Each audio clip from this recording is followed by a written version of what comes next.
everybody. Let me start and welcome you. Oh, wonderful to have such a good turnout on this dreary day, and I gather we're competing with sports events, which makes it even more spectacular. But you're right, politics matters more than sports right now. Maybe not forever, but boy, this year it does. I'm Connie Cook. I'm on the organizing committee for PEG, which stands for Protectors of Equality in Government. And Protectors of Equality in Government, as probably most of you know, is an organization that is about a year old.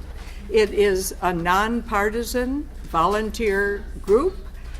It works for a government that strives to treat all Americans with equality and acceptance, a good thing, something that everybody in this room cares about.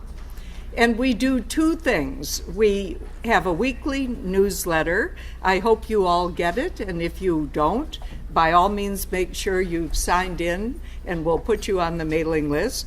I think we have 1,000 people on the mailing list in Washtenaw County.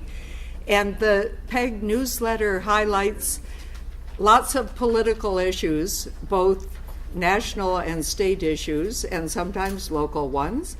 But additionally, it highlights PEG events like the monthly speakers, and it highlights the events of other progressive activist groups.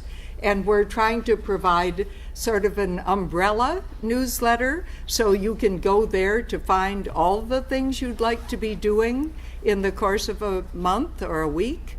So check it out if you haven't already. We also have these monthly meetings, and they vary in location. I hope you've noticed the salmon sheets that were on the chair on the way in here. Next month, we will have a speaker talking about following the money in Michigan politics, and it won't be here at JCC.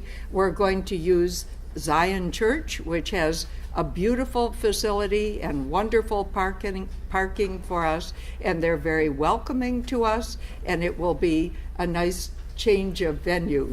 We've also used some of the township halls like Pittsfield and Scioto. Alan, did you? Yeah, the salmon colored sheets you'll get on your way out. Okay, we'll pass them out and hope you remember that it's Zion Lutheran Church on Liberty. We're looking forward to being there. On what date? It's going to be on February 11th. Thanks, Susie. What time? At 3 o'clock. Your salmon sheet will tell you more. So each month we have interesting speakers who are here to inform us about issues related to the PEG mission, and these meetings give us a chance to network with people who share progressive values. At the end of our speaker's presentation today, there will be a Q&A, and following that, there will be an opportunity for some of you who are either candidates for political office or working with other activist groups to stand up and speak for 5 minutes or less about things you would like to have this group know. How many of you might want to take advantage of that opportunity? Okay, a couple people, maybe 3. That would be great. And we will give priority to people who didn't speak at November's meeting, but if I'm right, you 3 did not. Now I'd like to introduce Bernie Bennett. Like me, he is a member of PEG's organizing committee, and he is going to introduce Sharon Dolente, our speaker. Thank you, Connie. Let People Vote is one of the people power grassroots initiatives of the American Civil Liberties Union that PEG is pleased to help rally people behind. The other two are Freedom Cities and a new one that supports the DREAM Act. So two are involved with immigration, and then there is Let People Vote, which is one of the responsibilities of our speaker today, Sharon Dolente. Sharon joined the ACLU of Michigan as the voting rights strategist in June 2017. She's responsible for ACLU's work to increase citizen access to and engagement in our democracy. She's an expert on voting and elections with more than a decade of experience on the ground in Michigan. Sharon also has extensive experience litigating civil rights cases in private practice. She obtained a law degree and a master's in public policy from the University of Michigan and a BA from Vassar College. Sharon previously served as a cooperating attorney for the ACLU of Michigan and as a board member of the Metro Detroit branch. Let's welcome Sharon Dolente.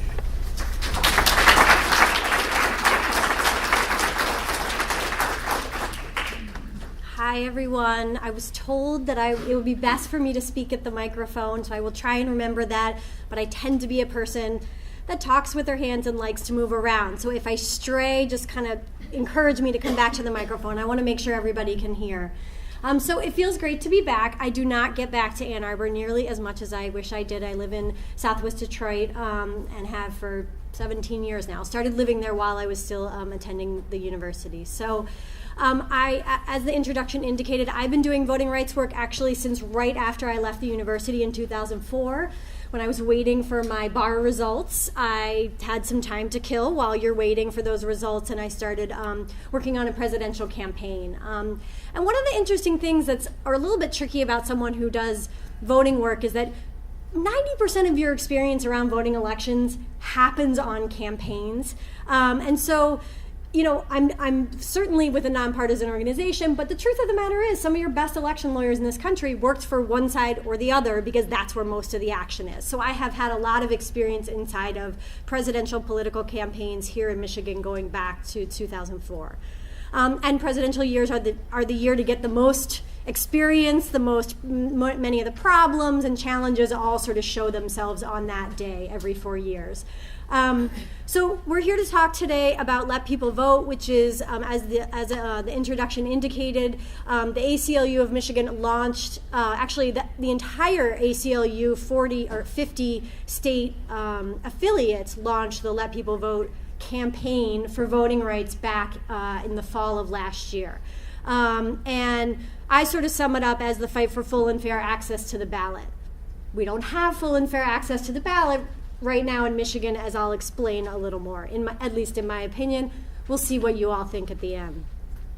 So I always love to start with, there are multiple versions of this quote about why the right to vote is so important, right? And I sense I don't really, this probably isn't necessary for this audience, but it's a good sort of starting point for why I'm so passionate about these issues, because it really, it is the single, if you're upset about money in politics and you're upset about Citizens United, the reality still is that it's people who get to vote. Corporations don't actually get to cast the ballots, right? So the right to vote is so critical to protecting any of the other rights that we should want. It is really the opportunity that we get to have our voices heard. So what is access to the ballot like in Michigan? Well, it's Michigan and Mississippi, I am sad to report, that have passed no voting rights modernizations that either are in the category of making it easier for folks to register or the category of making it easier to cast a ballot. It's sort of sad, right? How many here know anything about Michigan's really amazing history as an innovator in voting rights? Does anybody? So Michigan was some hands. So Michigan, if you've heard of the motor voter law, now nationally across the country, as a result of an act by Congress, most states participate and are required to have motor voter, which means when you go to get your driver's license or your personal identification card at the DMV or the Secretary of State or whatever it's called in that state, you have to be provided an opportunity to register. There are other interactions with government as a result of that law in which you also have to be offered the opportunity to register. Guess which state was the first state in the country to offer this concept? Michigan. Okay? So really, I mean, I think of it as Michigan likes to think of itself as this innovator, right? The car culture, the sort of engineering, this, things are made, designed, created here in Michigan. And that's true historically with elections and voting as well. The second piece of Michigan's fantastic history of innovation is we were one of the first states to have a statewide voter registration database, which, if you're very concerned about privacy, might actually sound scary. But on the other side, it gave a mechanism and a way for people to move between jurisdictions and allow the Secretary of State, when they're registering people, for that information to get to a local clerk. It just really allowed information regarding voter registration to move more efficiently throughout the system. Michigan was one of the first states to do that, really an innovator, and it's now become the model for other states around the country. And even to this day, some states still have not implemented it. So we have this amazing history, but it has been a decade or more since we have done anything. And you often hear a lot about voter suppression and photo ID laws and all these other attacks, but what you're not always hearing at the same time is that like I said, 48 other states have done things to make it easier for people to register or cast a ballot at the same time that they may be doing things you may not support. So let's talk about, when I say voting reforms that make it easier to register or easy to cast a ballot, what am I really talking about? This is not every kind of reform out there, but these are some of the big ticket items, the ones you might hear about most. Online voter registration. This one is the most states in the country have this. It's definitely the reform that the most have adopted, but not Michigan. Pre-registration of 16 and 17-year-olds. This essentially means that for an individual who's 16 and getting a driver's license, you're kind of in the queue, right, to get onto the voter registration list once you're 18. It sort of creates a process to pull you into that universe without you having to take a number of additional steps once you do turn 18, because you don't necessarily come back to the Secretary of State's office when you turn 18. You don't necessarily have to go back for a driver's license reason. And so, as many of you know, here in Ann Arbor, folks, come and they aren't necessarily registered in the same way that those of us who have had to go back to the Secretary of State, it's kind of already happened for many of us. No reason absentee voting or early voting. We don't have an early voting system in the state. And I think sometimes people are disappointed that other states have early voting and we have no reason absentee. I think right now our focus should be more on why aren't we providing no reason absentee to all citizens? We do not. I'll talk about this a little more later, but essentially the state of Michigan does not allow all registered voters the free and equal access to an absentee ballot. They do not entrust registered voters to be able to decide if they want to cast their ballot on Election Day or before Election Day. And the vast majority of states provide that freedom to citizens who are registered. Portable registration means that if you're already registered, but you move from Grand Rapids to Ann Arbor to go to school, that on Election Day you can show up and you can say, I am registered, but I need to update my registration to be here in Ann Arbor today. So portable means that it moves with you wherever you move around the state, and you can handle your paperwork on Election Day. Election Day registration allows you, as the name I think is very, very clear, right? It allows you to register to vote up to and including Election Day. And automatic registration is a newer model begun in Oregon, and I think 9 states have adopted it by now, and some of them red states, West Virginia and Alaska both adopted it. And that basically means that when you go to the Secretaries of State, you are automatically registered if the Secretary of State has the data to determine that you meet the eligibility requirements. So what is that? We're actually going to talk about it in a few slides. But if I'm at the Secretary of State and Joe Smith walks in and I know based on our transaction that you meet all the requirements, then I will automatically register you. Of course, if you decline, I will not register you. So you are in the automatic registration circumstance, you're still always offered an opportunity to decline. Okay, so here's where we like to do interactive activities. Voting rights bingo. I came up with this all on my own. It worked in a very different, I went to a different speaking engagement, and it worked really well. So on the left-hand side, you can see that those are all states. Do they strike you as any particular kind of states? They're red states. And across the top are voting rights reforms. Maybe you can see where this is going. All of these states have one or more of these reforms. And it's bingo. So it means that there's a line somewhere, right? There's a bingo somewhere. So take 2 minutes, talk to your neighbor, and come up with your guess of where you think the bingo is. And I have a T-shirt for whoever has the right answer on where the bingo is. Okay? So I'll give you a minute to sum this over. I can't adjust how big it is. You know what? Do you want me to read it? Why don't I read it for everybody in the back? On the left-hand side, the states are Alabama, Alaska, Idaho, Indiana, Kansas, Louisiana, and Montana. And then across the top, going left to right, is online voter registration, automatic voter registration, absentee voting or early voting for all registered voters, voter registration deadline less than 30 days, Michigan's is 30 days, so it's which states have something better than us. Pre-registration of 16 and 17-year-olds and election day registration. Okay, talk amongst your name. I'll give you 1 minute.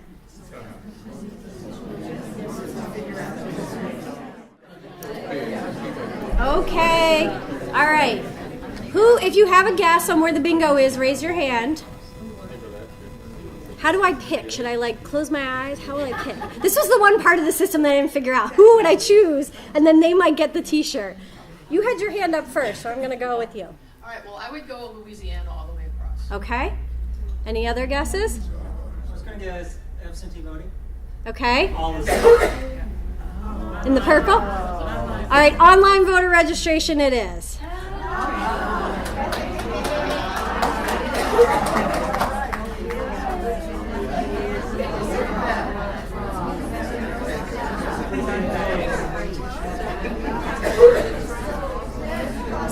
So you all find this fascinating. Look, you have a lot to talk about. I mean, in some ways I realize I kind of gave it away, and I have to remember not to say that online voter registration has the most states, so I have to hold that fact because it's a little bit of a teaser. But, I mean, look at... It's just fun. It gives you something to think about. I mean, are you all shocked that this many red states have all of these reforms that we don't have? Did you think that, how many thought that voting access really is like a red and blue issue? It's a partisan issue. And, well, this tells me that it's not a partisan issue. Meaning lots of red states have adopted things that we don't have. So why? I don't exactly have an answer for that. But I mean, let's look at some of this. I think is very, fascinating. I mean, Alabama. Alabama has online, Alabama, folks. They have a voter registration deadline of 15 days. Why do we have 30?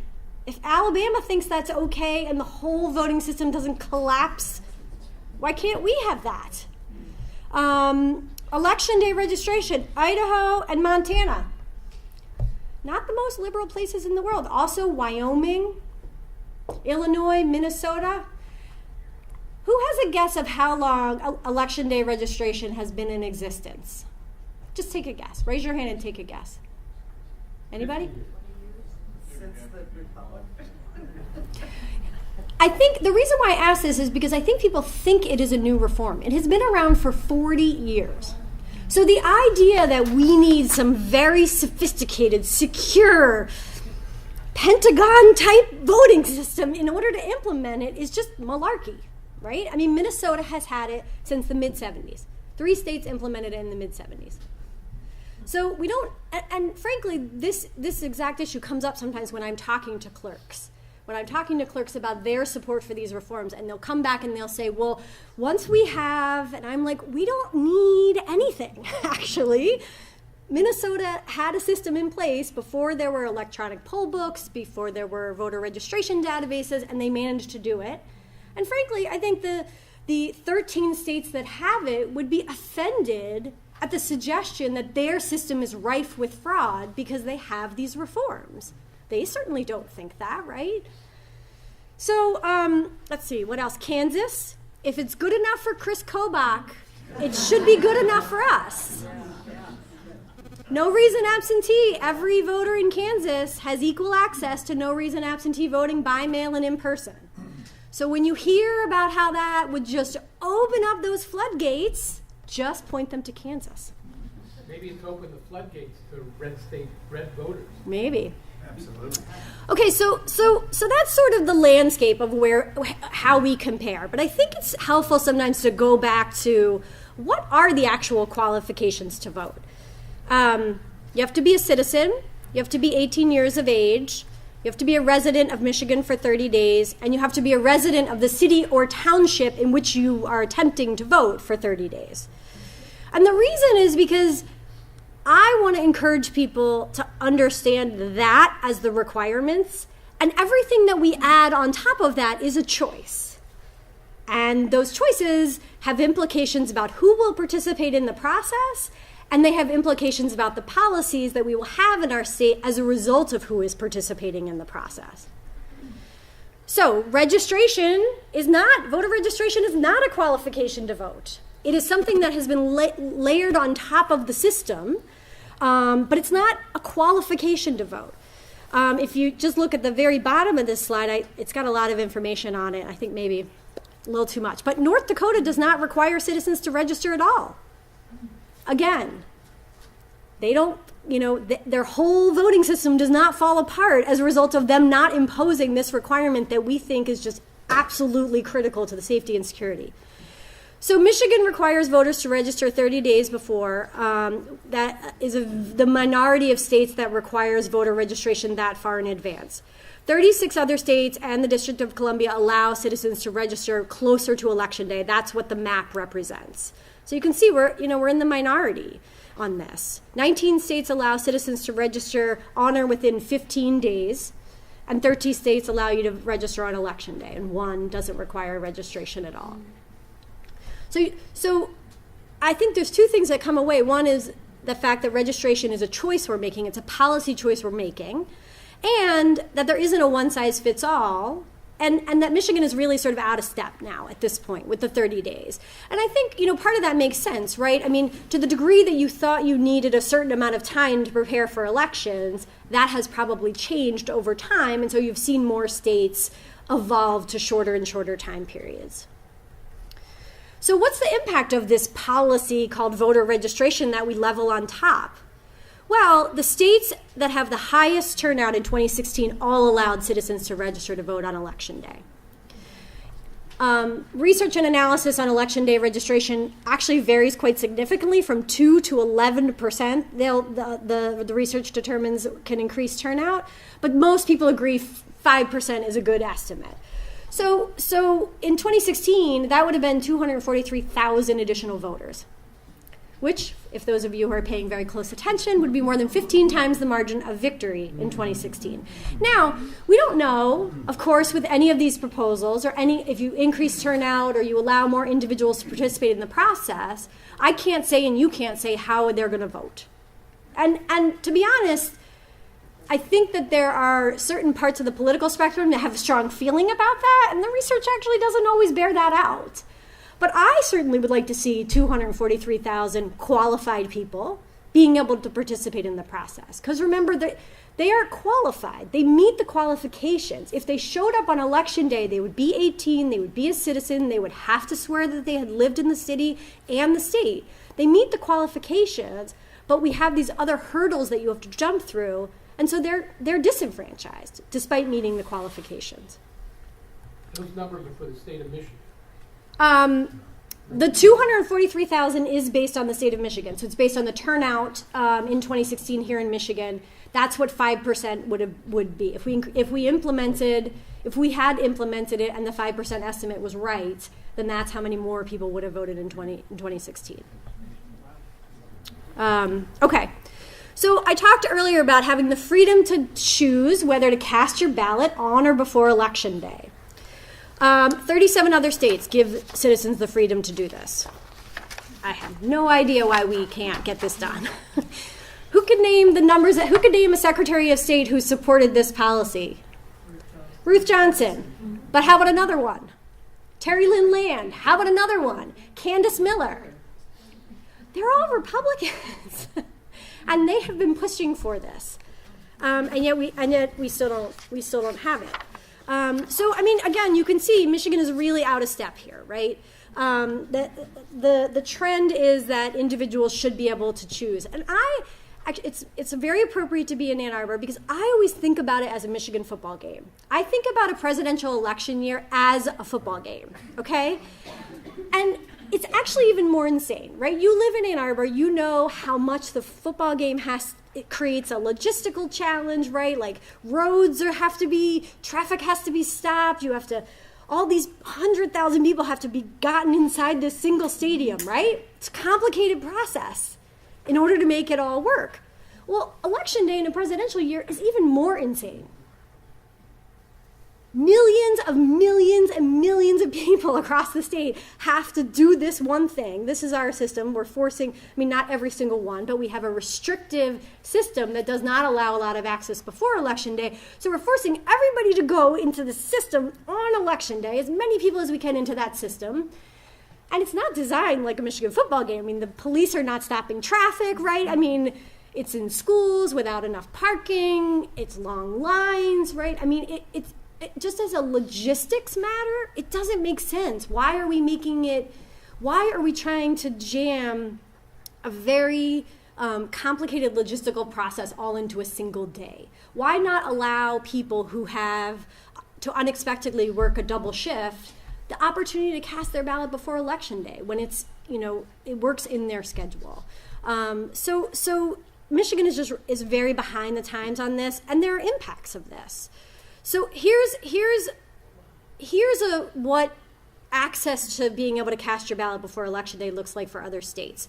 In Texas, again, they have it, also a red state. 66% of votes were cast early in 2012. In Colorado, 79% of ballots were cast early in 2016. They have mail as well. And that's why I put Texas there, because Texas doesn't have mail. So you can still see that your numbers could get really, really high here in Michigan by us adopting this practice without switching to a mail system. In Minnesota, they adopted no reason absentee in 2014. They saw a 212% increase in the use of it. So did you have a question in the back? No. Oh, okay. So this is just a snapshot, right? We can see that it's primarily available to citizens, the freedom to do this in other states, and we can see that it will have an impact. So what's it like in Michigan? Well, in Michigan, just under 23% of votes were cast by absentee in 2016. Less than 1/3 of those were by voters under 60 years old. So what that means is that we're providing freedom and convenience, but just to certain demographic groups, and we're making it much harder to vote on other demographic groups. And by making it harder, as I was sort of suggesting earlier, I think that has an impact right on our policy environment. The electorate that we have is dictating more of the policy environment than the electorate that is not participating in the process. Question in the back? Does absentee voting actually increase the number of voters as well, overall?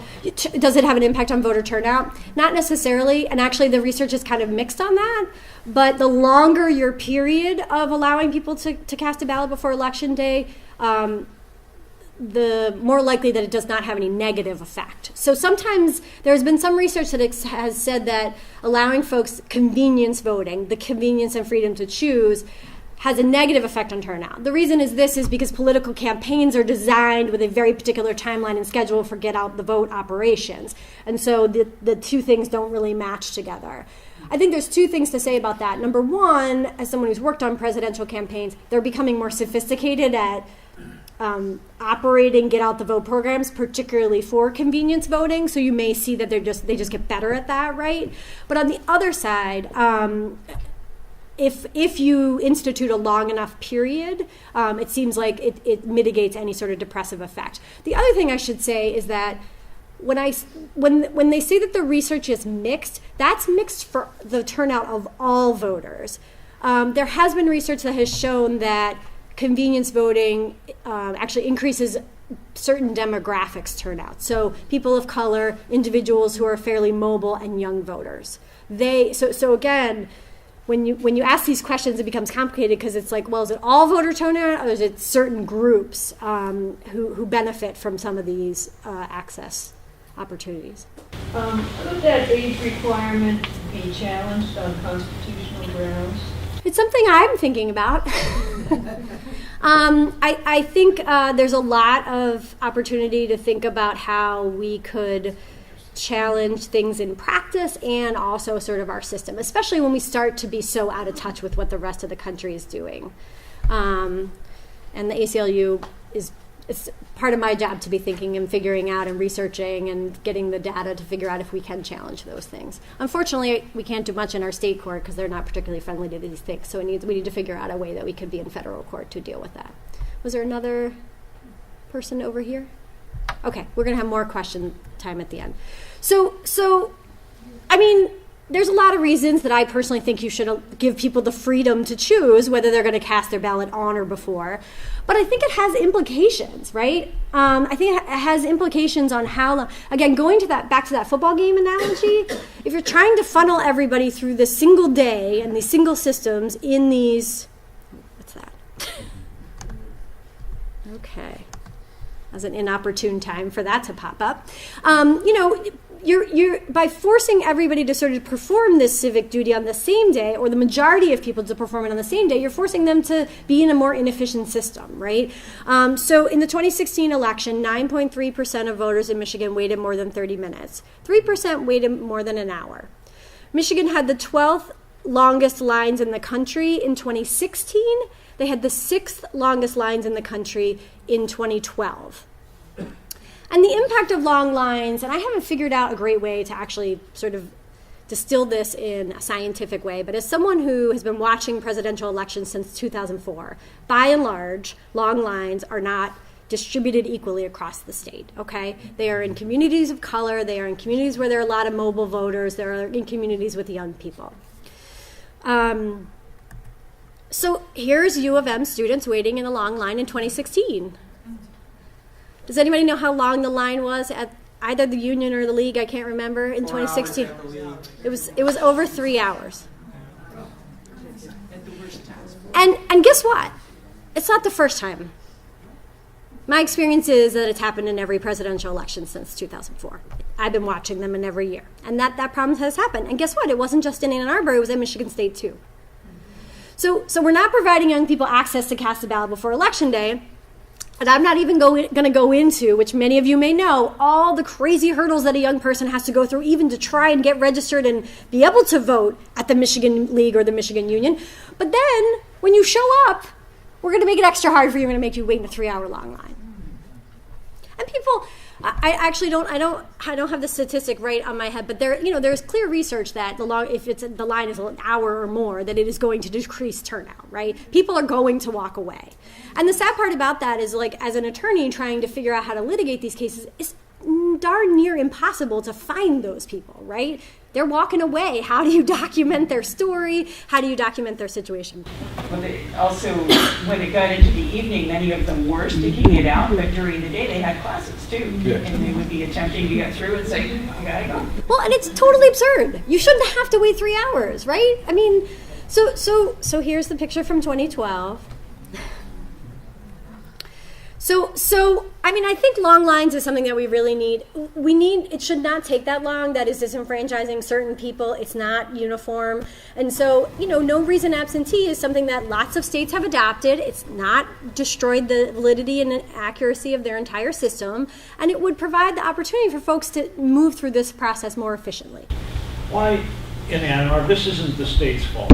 Why in Ann Arbor isn't the clerk arranging for more people manning those student precincts that only voted in the presidential year? So I know your clerk, Jackie Beaudry. I have a lot of respect for her. I met with her for many, many years, but I think it's a question that the citizens should be asking her. I just did.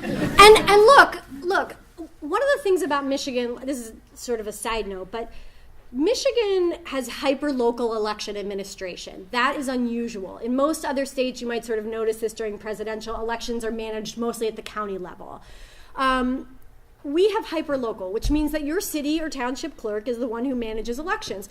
And what that means is that you actually have a pretty you have the opportunity to have a pretty direct relationship with them. A county clerk has a lot of people to manage, a lot of complaints that they might have to deal with, right? A lot of different competing interests. A city or township clerk, particularly in a city like Ann Arbor, given its politics, should have no reason to not be providing and addressing, providing the service that young people need, addressing that. And so I think one of the ways that, and I'll talk about this in a minute, is for communities to start to develop a closer relationship, at least in Michigan, with their local election administrator, because how they design their program, the number of polls, the number of poll workers, the number of machines, all that sort of stuff, it makes a big difference, right? The number of voter registration, outings that they're having, all that kind of stuff can make a difference for who's participating. Was there a question? Yeah. I was a poll watcher that day, as I'm sure many other people were, but we asked that question, and they claimed that the reason there were only 2 check-in stations was that it corresponded to the turnout in previous election, which you seem to be saying is not really the case. All I'm saying is that I've seen lines in Ann Arbor in every election. And look, I lived in Ann Arbor for 1 year and voted in Ann Arbor. You guys have actually fairly long lines. Why do you have long lines? Because you vote at really high rates.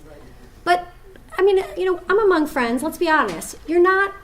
You should be able to have the resources to have a voting system that doesn't make you wait in those long lines. And so, there's a balance there, right? There's a balance to how many more locations. It's difficult to find locations. They have to be ADA accessible. They have to have parking.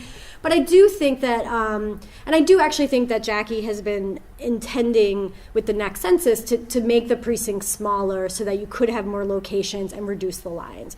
But I guess my message would be communities should have a relationship with their clerks so that they can have some say in that. If they see a system, if they see long lines that they don't think matches with the priorities and the commitments of that community, then talk with your clerk about changing that. Okay, so looking back and looking ahead. So the ACLU launched Let People Vote in October 2017. One thing that's not on here is that we have been doing a bunch of clerk surveying. I've got folks here in the room that have been participating in the Let People Vote campaign, and they've been surveying clerks, meaning they've been calling clerks. It's sort of been twofold. Number one, figure out what the clerk's positions are on those reforms that I outlined earlier. I can tell you that 90% of the clerks support no reason absentee voting, but they're not ready to go beyond that, and I think this relationship building with local clerks needs to partially be about pushing them to go beyond that. In my opinion, they're not necessarily ready for, or they think, or they're not willing to think about these more not progressive. They're not ready to think about these other sorts of policies because we don't have them here yet and we haven't been talking about them. And so they're sort of not looking at what's the second, third, fourth reform we should be looking at. They're just kind of looking at trying to get the one thing called no reason absentee voting.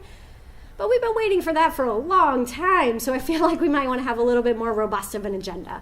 So the clerk surveying it's been happening all throughout the state. It's on the one hand, ACLU and People Power members building a relationship with their local election administrator, like I said, talking to them, starting to have an ongoing dialogue between the election official and the community that election official serves, and also starting this conversation about these reforms. On the one hand, to see where do they stand right now, but on the other hand, because if there's education that needs to happen about how does Minnesota do it and how have they done it for 40 years, an individual who's having that ongoing conversation with their clerk is a much better person to go talk to them than me. Me from Detroit, from the ACLU, showing up and saying, this is how you should do it. It's not going to be as effective as someone from the community. Can you have PEG send us the information about the clerk contact and what you would like us to ask for? Yes, definitely. And one of those pictures. One of those pictures. Okay. So the other piece of what Let People Vote has been doing is engaging with senators and representatives. So remember I said that many Republican secretaries of state have been supporting no reason absentee voting? Guess who else has? Republican senators. There are bills in the Senate right now sponsored by Republicans. They're not perfect. It can't even get a hearing, folks. So even within the Republican party inside of the Senate, there is a fight or debate. So we have been working with, and also online voter registration sponsored by Republicans. There's also a bill in the Senate for that. There are some bills also in the House. There have been some of these bills for every session, and they've never even had a hearing. You may have remembered a few years ago that Lisa Lyons, who was the chair of the Elections Committee, tried to push through a no reason absentee voting bill, and it got cut out. Not just is there been no hearing, but some of our Let People Vote members have met with Senator Dave Robertson, who is the chair of the Senate Elections Committee, and he said, you're not getting one. There's not going to be a hearing on no reason absentee voting because he knows better than everybody else. So we're going to have to look at Plan B, which is the second bullet point. The ACLU of Michigan, along with a number of folks, will be having a voting rights announcement tomorrow. If you would like to come to the Northwest Activity Center at 10 a.m. tomorrow, we'd love to have you there. Just tell us. Yeah, I can't. So what I will say though is, we've tried to work with the legislature, and the message has been loud and clear: you're not getting anything. So we have to think about what's phase 2. What's the next step? If the legislature is going to be unwilling to act, what else can we do? And so tomorrow's press conference will be announcing not just the ACLU but others what is the next step, because we can't wait any longer. We cannot. It's just Michigan and Mississippi. It's time to do something. It's time to act. It's time to give the citizens of this state more access to registration and more access to the ballot. So that is my presentation, and now I'm a little bit over, I think, for Q&A. Should I just open it up now? Yes. Okay. So questions and yeah. I just was at a meeting 10 days ago or something, and they were talking about the low turnout of Michigan, University of Michigan students for voting, and how we need to get voter registration up and do all those kinds of things. There wasn't a thing mentioned about 3 and 4 hour lines of waiting to vote. And I think that needs to be the message that goes right along with we need to get more kids to vote, more students to vote. Yeah. That shouldn't be left out of that story at all. Right. It's something I often say: you can register and sort of get out as many people as you like, but if they can't get into the poll, then it doesn't do much good, right? It's a whole system. They have to get into the registration process, they have to go to the polls, and you need an efficient poll, and you need someone who's not going to disenfranchise them and not recognize that a college ID is a okay and acceptable form under Michigan law. So there's a million touch points for young people in this state, and we need to be paying attention to all of them, or else they'll be stopped at any point. Yeah. I'm just going to try and go left to right here. Okay. Do you think that having a competitive election with more than one candidate would help in terms of the election clerk? Repeat the question. Yeah, I think the question is the question: if there was a competitive race for the clerk, would that make the clerk more responsive? The elected clerk. The elected clerk. Yes. Jackie Beaudry is elected? No, she's appointed. Look, Jackie Beaudry is an excellent clerk. She is an excellent clerk. And I think this is about the community and her coming together about improvements, right? So I know it sounds crazy to hear what I just said, but I'm telling you, I talk to other clerks. And I guess the reason why I say Jackie is a good clerk is because Jackie has an orientation to want to make sure voters can vote. I talk to plenty of other clerks who do not have that orientation. They want to make it hard for people to vote. They think it's a right, they think it's a responsibility, not a right. It's a privilege, is what you'll hear from other clerks. So I don't want to make this, it's a delicate balance, right? I don't want to make this, I think it's about the community saying, what do you need to provide the type of election system that we think we deserve in this city? And I think she would provide that. That's my answer. You Sharon, asked for did you talk to her about, she's adding, I think, 4, I thought she was adding 4 more. Is she adding 4 more precincts? Did you talk to her? I have not talked to her since 2016. I think she's adding more for this coming. Okay, for the 2018 election, yeah. Okay, so next to What's been your experience in terms of people being challenged at the polls in Michigan? Yeah, so having worked on a presidential election campaign, one of the interesting things about it is you get to hear about what's happening in other states. And so there's things you have to educate the campaign on about Michigan. One is we don't have a county-based system. So don't give me Don't give me a database that's county-based, because that doesn't work for me. I can't call Wayne County or Washtenaw County to solve a problem in Ann Arbor. The second thing is, we do not have the kind of aggressive showing up at polls intimidation problems that you see in other states. I'm not saying that we have none of it, but we do not have those problems in the same degree in which you've seen them in other states. What we do have is this term called maladministration. We have, in my opinion, people are disenfranchised by poor administration of elections more than anything, by having one of the most restrictive, one of two of the most restrictive systems for registering and voting. So I live in the city of Detroit. People are not going to come in there, under the mayor and the police force there and start harassing voters, because they're going to be tossed out in a heartbeat. I mean, that's just not the reality. You're not going to come in and do that, and it's not going to be tolerated. So we do not have as much of that as I've seen in other places. I will say, to the extent that it's particularly relevant here, who does often get picked on are young people, right? Like challengers will often be in the university towns. The thought process is, those are inexperienced voters, more likely to be intimidated, and their whole registration process tends to be a little more complicated, right? So there's sort of more things that you could argue about. So it tends to be more focused on young people, whereas in other states it tends to be more focused on communities of color. So did I hear you correctly that there's one man in the Michigan legislature who is is bottlenecking all these? Probably two.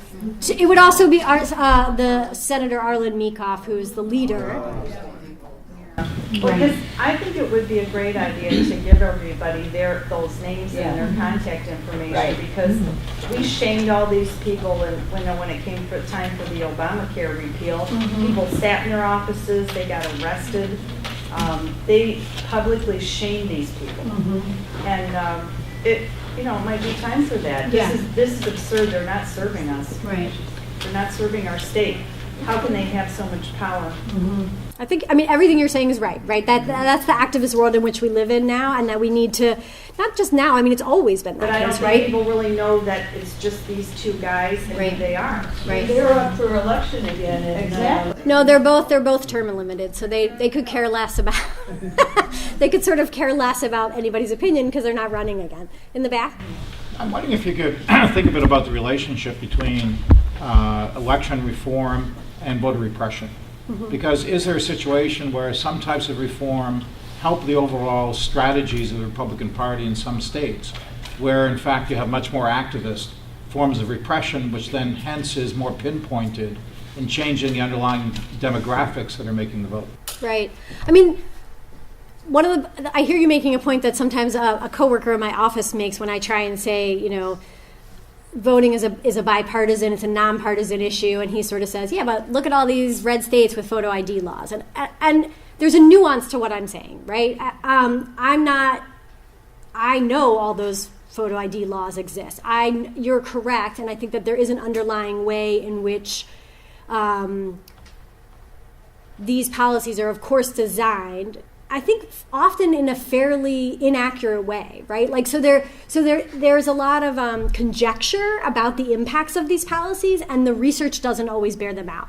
But I think in Michigan, it's fair for us to be able to sort of grab a hold of that nonpartisan, bipartisan a little bit more than in other states for two reasons. Because I can point to all these red states that have things that we don't have, right? And I can point to the highest level Republican election officials in the state for going back 3 secretaries of state endorsing policies. So everything you said is true. I know that that's so, but I try and sort of frame it in a way that I think you could be talking to people across the aisle about, this is absurd at this point, right? Why are we in the dark ages here in Michigan? And I'm not sure that indicting them anymore for their sort of evil strategy behind it is going to be as effective as saying, you just look silly because here's all your counterparts around the state and around the country who endorse these policies. If I can trot in a red state governor and say he signed the bill, why can't we? It kind of undermines, I think, their point. But I take your point. Okay. I feel a little bit because I'm never going over, so I'm going to jump over here. This gentleman. In 2016, during the recount, there were precincts in Detroit that were not recounted because their machine count didn't match the book count. And I believe they're getting all new equipment across Michigan this year. Do you have any feel for whether or not the Detroit precincts are going to be countable? So one of the disappointing misperceptions about 2016 is there were actually unrecountable precincts all across the state. As with all things, the focus ends up being on Detroit, particularly if it's anything negative, we can say. So I'm not saying you, but the media tended to focus on those problems. The whole state is getting new machines by August of 2018. Remember, there's the electronic poll book, which is the laptop that you check in with, and then there's the tabulator where you stick in your ballot. All the new tabulators should be implemented by August of 2018. The problem with recounting is it actually isn't the tabulator. Processing an election poll is actually really complicated.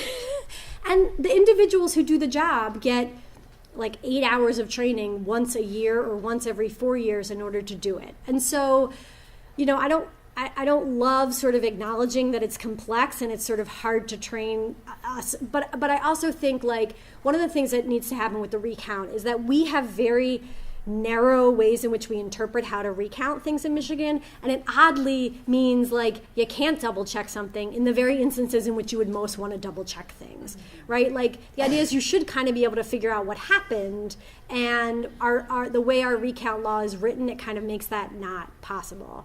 So I don't think it's about the tabulator that's going to make the difference. It's about improving the sophistication and sort of the education and the process in which the poll workers are running the whole polls, because it's a mismatch between the problem is not contained within just the tabulator. It's a mismatch between what's in the tabulator and what's in the electronic poll book. Is all that training controlled by the clerks? So a large city like the city of Ann Arbor does its own training. Smaller jurisdictions, it's done by the county. So like within Washtenaw County, Ann Arbor does its own, but Larry Kestenbaum, the county clerk, also does training for smaller jurisdictions.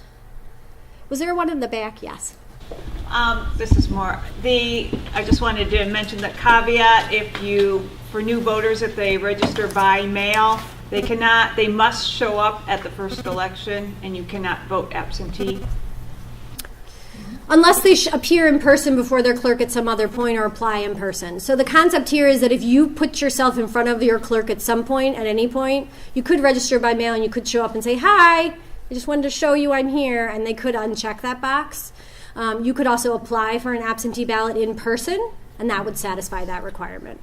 I just encouraged, I had new voters and I forced them to go down to the township to register there to eliminate that. It's a much better practice if they can. Little quirk. Yeah, for sure. Okay. Hold on. I think maybe as we consider the role of the clerk and asking to make the process work more smoothly and quickly, we might also want to consider also advocating for resources to be available to that clerk to be able to do that, because running elections costs money. Right. So one of the ways in which Jackie Beaudry can have more precincts is if she has more electronic poll books and she has more tabulators and all those things, and she has more workers, all of which cost money. By the way, she also needs probably the university to give her more access to more buildings, which the university is probably growing less and less interested in doing, right?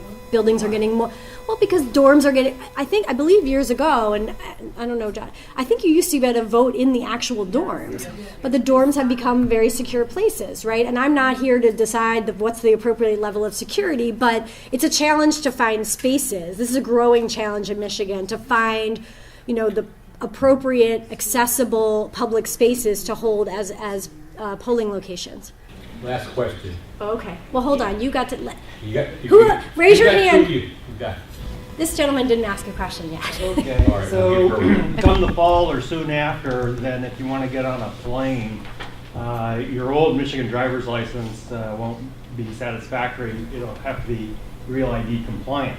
So wouldn't that opportunity for low-hanging fruit be to give automatic registration to everybody who gets their new license? And Okay, so I'm glad I haven't figured out the whole Real ID thing yet and what it means for me in flying. But if I hear you correctly, you're saying our system is going to have to be much more robust about determining if you're a citizen, right? It neutralizes every argument against automatic registration. Right. So, and I think, it is it's the newest reform, but you've seen a number of red states adopt it because it really all it's doing is it's kind of like motor voter 2.0. It's kind of making the process a little more quick, and the way that I describe it, and then I'll jump out of here, is We'll let her have your question. okay. The way I describe it is when you go to Secretary of State and you've been sitting there for 45 minutes to get your number called, and they're going through the things and they say, do you want to register to vote? If you are an individual who has to go pick up kids or get back to the job, you're saying, no, I want to get out of here as fast as I can. Don't give me anything else to do. And that, unfortunately, that is the circumstance for some people. And so essentially automatic voter registration would reduce the sort of disincentive. It would streamline the process some and make it easier for you to kind of get registered as opposed to choose the other path that would seem more efficient and fast. So mine is along with the question of resources. I've understood that one of the bottlenecks is also getting enough people available to work at the polls. Yes. So those of us who might not be working in the daytime. Yeah, I'll make a plug for poll workers. I think a lot of individuals who used to work at poll workers probably work on campaigns now, and you might be handing out literature, you might be engaged in political campaigns, and that's important. But as I said before, if you are working for Senator so-and-so's campaign and you are driving all those voters to show up at the polls and nobody's there to process them, that was a big waste of your time. So it can be a really critical role to be for a campaign, even a candidate, for you to be inside of the polls, doing the job in a nonpartisan and fair way, but making sure that every individual is able to cast their ballot if they are eligible and should have the right to.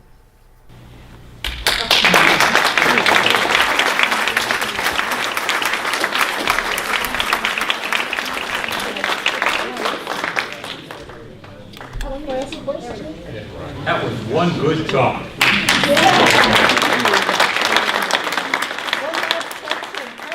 How do we volunteer to work the polls? You just call Jackie Beaudry and you fill out an application. I think she normally has information online, or you could call. And do you have to be a resident of the city of Ann Arbor? No. Could you give Ed that information so we can publish it? In terms of being a poll worker? Well, yes, and also Jackie Beaudry's contact information. Sure. We'll put that in the newsletter. Good point. I'm Alan Kotzen. I'm a member of the steering committee. I have 3 quick announcements to make. Number 1, when you leave, we've got sheets about next month's program, and then there's a summary of Sharon's talk, so you can have that with you, okay? Remember, March 11th is our next one at Zion Lutheran on February, all right. Okay, whatever. The second thing I want to tell you about is an exciting new endeavor that PEG is having. We are meeting tonight, a group of us, with somebody from Oakland County who had a district-wide gathering of all of the progressive organizations and did some work about coordinating and facilitating and not duplicating activities. There are 110 progressive organizations in Washtenaw County. Okay? So we are meeting with Alan and probably 4 or 5 of the organizations to plan an overall summit that we're going to have of all the organizations.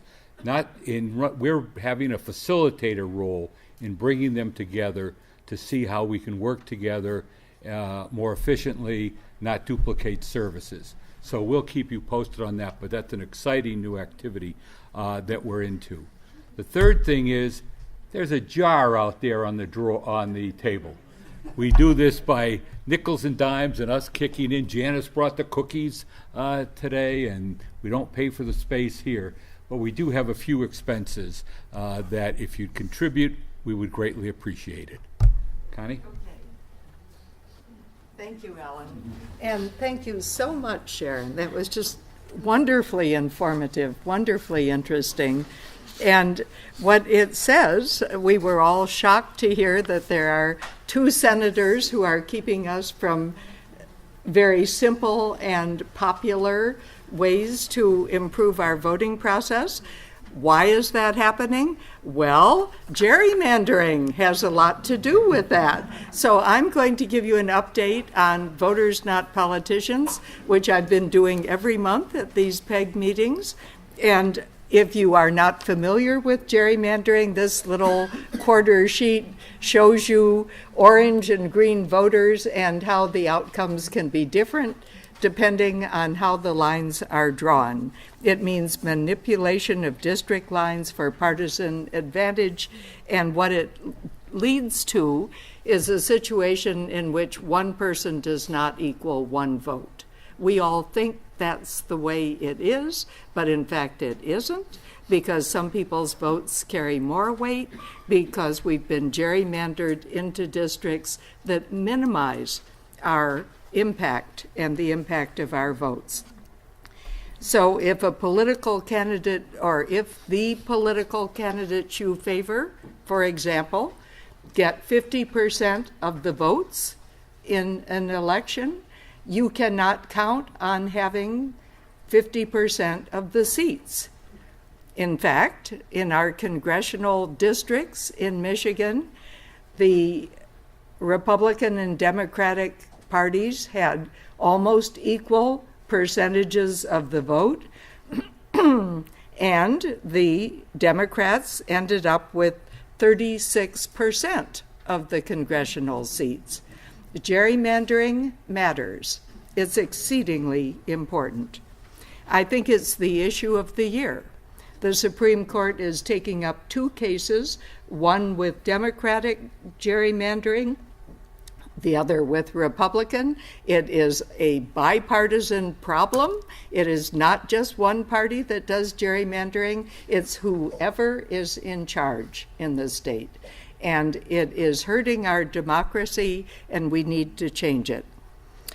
Michigan is one of the most gerrymandered states, and we are taking the lead in doing something about that through this Voters Not Politicians group. You have all seen people with clipboards. You probably all signed the initiative petitions all fall, and it's been an amazing turnout. You've got green sheets there that tell you that we had 110 more signatures than we needed, that we came 110,000, thank you, that we got them from every one of Michigan's 83 counties, that it was done 2 months faster than necessary, and the most incredible thing is that there were no paid circulators. How many of you were circulators? Yay! What a wonderful group of people. Thank you for all that. And it was hard, especially as it got colder and wetter and no fun. So in Michigan, right now, the party in power draws the lines, and that is the party that controls the governor, the state senate, the state house, which happens to be Republicans right now. Although, as I say, Democrats do it when they have the opportunity. And what we'd like to do is change it so that there is an independent redistricting commission that is nonpartisan and public. What we have right now is a few lawyers sitting in a locked room with some computer experts who, with surgical precision, are able to draw the lines to make sure that the people they want, the incumbents, will keep winning and winning and winning and be unresponsive on issues like voting and everything else we care about. So we want to move to a different way of drawing the maps, in which the independent redistricting commission will have 4 Democrats at least, 4 Republicans at least, and 5 independents. out of a 13-member commission.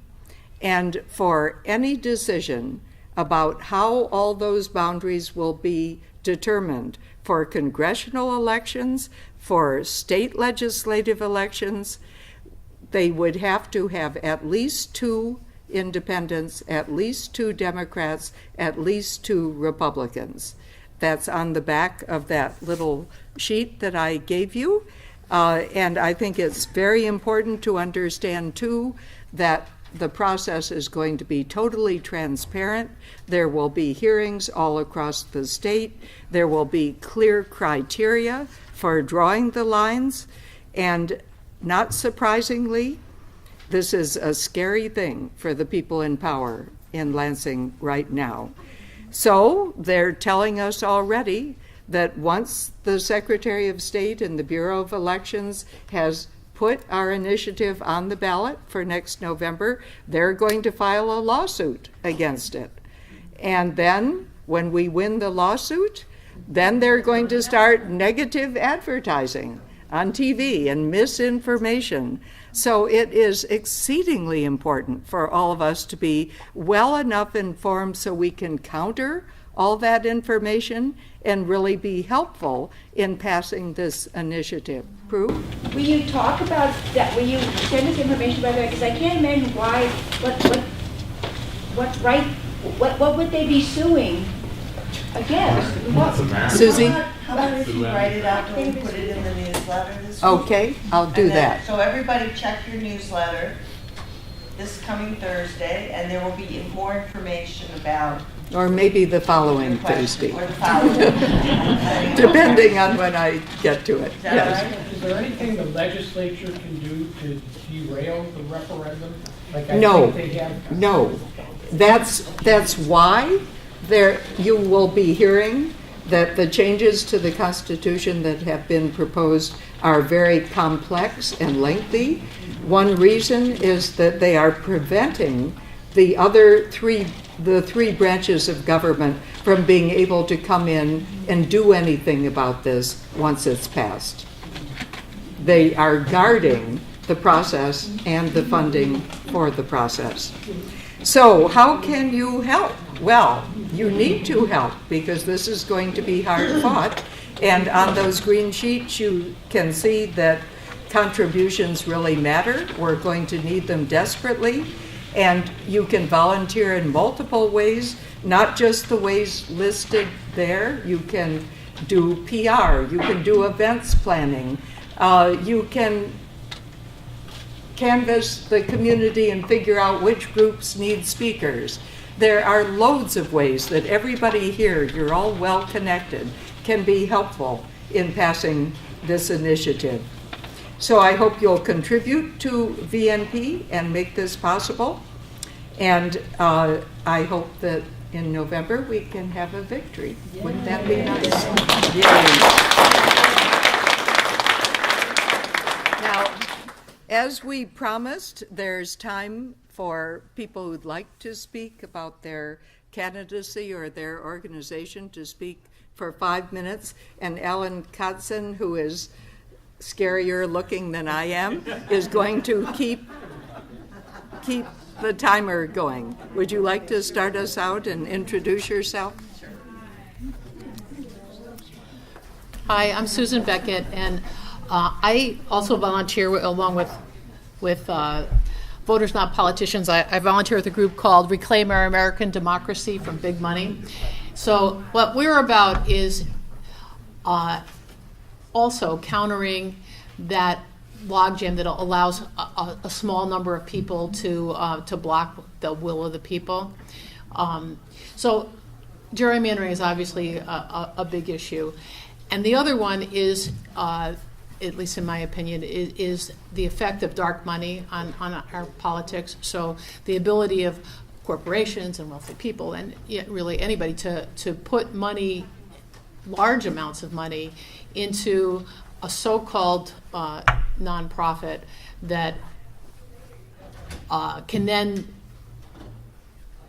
publicize. They can put out literature that says whatever they want it to say. They put their name on it, but their name doesn't mean anything. Like they could call themselves voters for free speech, voters for expanded access, and yet all their literature would be about voter suppression. And you have no idea who's behind it because they don't have to, their names do not have to be made public. So I'm completely in favor of, of us getting the anti-gerrymandering ballot initiative passed in 2018. And what we're doing is now, what Reclaim Our American Democracy and our parent group American Promise is doing is laying the groundwork so that in 2020 we can have a ballot initiative calling for a 28th Amendment, which would overturn Citizens United and the other Supreme Court decisions that have led us to this point where there's so much unaccountability in the money that goes into politics. So we meet on the first Monday, generally the first Monday of every month at 7:30 at the Pittsfield Township Hall on Michigan Avenue, and anybody is welcome. At this point, like I said, a lot of what we're doing is public awareness, having a booth at the art fair, doing various kinds of educational events. So if that's something that's interesting to you, please see me afterwards or just show up at the Pittsfield Township Hall or check out our website and Facebook page, Reclaim Our American Democracy from Big Money. Thank you. Thank you.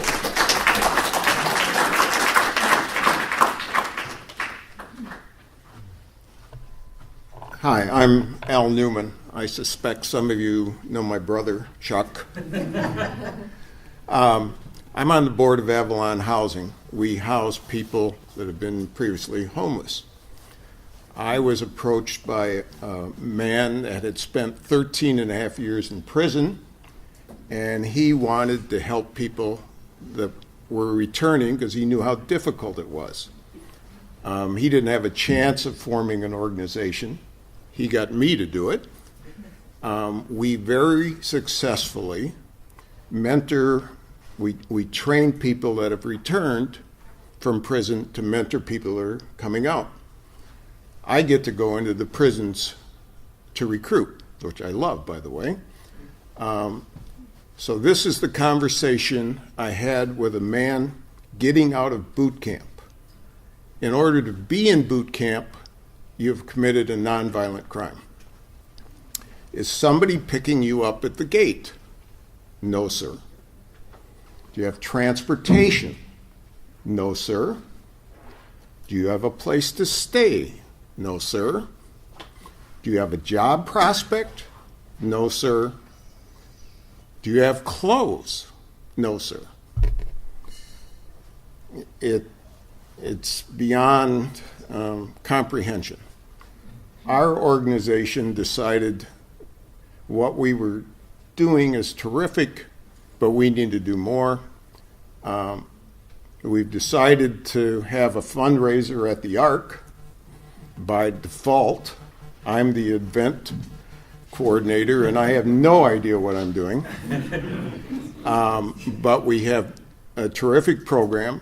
We have 10 bands that have donated their performances. It's February 8th at the Ark. The tickets are $15, or you can buy a supporter ticket for $100.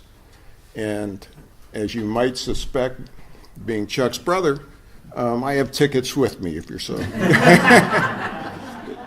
if you're so interested.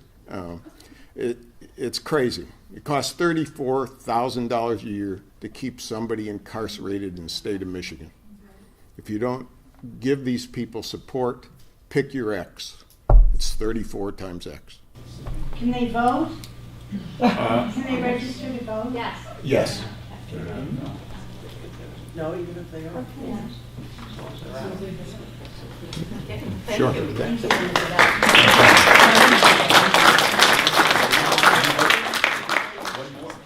There was somebody else who wanted to talk? once, going twice. We're done on time. Thank you all for coming. Jacksonville's ahead of New England 14-10, almost at the half.